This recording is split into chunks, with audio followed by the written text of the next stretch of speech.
Hello everyone. Today's lecture is curve fitting. In some textbooks you can find it as regression analysis. Both are same. Some authors call it curve fitting.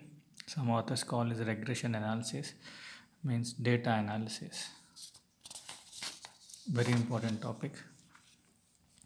Before going to the topic, let's see the application of curve fitting.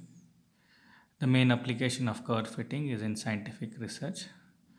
For example, if you take your senior project, let's see the steps in your senior project. Step 1 is problem identification. It can be of your choice or it can be of your advisor's choice. It means you can when you want to do your senior project, you can try to solve the problem based on your interest, or you can go to the advisor and ask for his help, so he will give you the problem to solve. Okay, that problem you are going to solve through your senior project. So step 1 is very important, problem identification. Then step 2 is literature survey. This is also very crucial step. In literature survey, you are going to study methods described by other researchers in the world who use different methods to solve the both set problem. There might be so many researchers who are already working on your required problem, and they might have prescribed some methods to solve the above problem.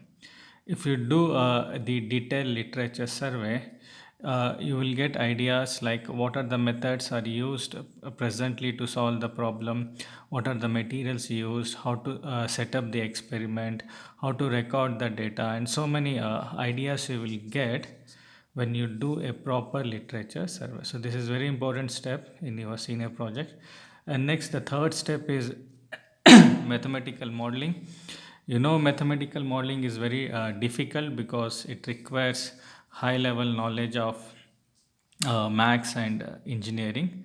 So often the students or the researchers skip this step. Okay, since it is very difficult to write, often the students skip this step. Okay, so step 1 is problem identification.